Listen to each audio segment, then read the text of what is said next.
Pemirsa Sekretaris Daerah Kabupaten Gianyar Idewo Gede Alit Mudiarte menyampaikan duka cita atas kejadian pohon tumbang yang menewaskan 2 wisatawan di Desa Adat Padang Tegal, Gianyar. Kejadian ini terjadi akibat cuaca ekstrim yang melanda wilayah tersebut.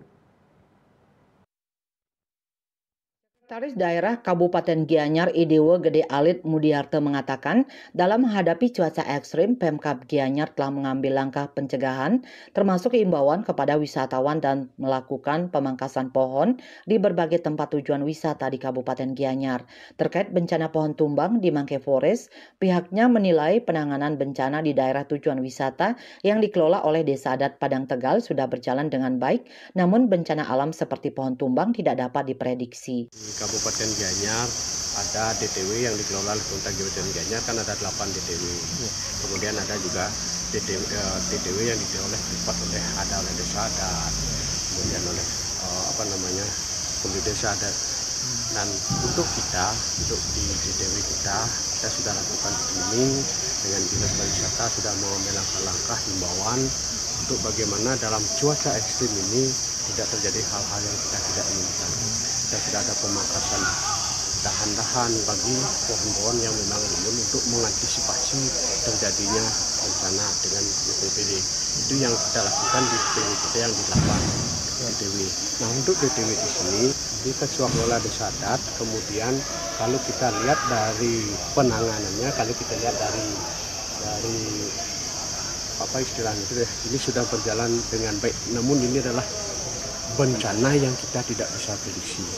Yang kemarin yang terjadi jam 12.15 tadi kami koordinasi dengan desa adat. Kemarin juga BPBD Pak Dinas Pariwisata sudah turun berkoordinasi dengan keluarga korban.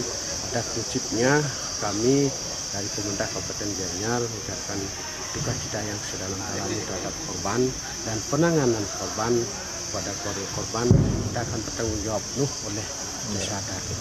Yang wisata alam sudah dari BPBD dan Dinas Pariwisata sudah mengeluarkan himbauan untuk mengantisipasi karena cuaca tidak menentu. Sudah untuk pengamanan screening itu sudah setiap saat kita lakukan. Kita lihat situasi dan kondisi di lapangan. Seperti misalnya kalau di Tempul itu sudah standar standar operasional sudah yakin sepertinya kita jalan. Ini nanti dari Kadis Pariwisata nanti akan mengecek keseluruhan DTW kita. Pada prinsip dari kejadian yang kemarin dari Desa Adat Padang Tegal selaku pengelola sudah bertanggung jawab penuh sama kita dari pemerintah Kabupaten Gianyar. Nanti akan berkoordinasi dengan pihak keluarga korban apapun yang dibutuhkan. Tadi kami koordinasi dengan Desa Adat, dengan pengelola sudah akan bertanggung jawab penuh termasuk kita di pemerintah Kabupaten Gianyar. Pemkab Gianyar mengucapkan duka cita sedalam-dalamnya dan bekerja sama dengan Bendese Desa Adat Padang Tegal, BPBD Gianyar, Dinas Pariwisata mengeluarkan himbauan untuk mengantisipasi cuaca ekstrim di Bali. Pihaknya terus berkoordinasi dengan keluarga korban untuk memberikan bantuan dan dukungan yang diperlukan. Bunga Widrayani, Bali TV.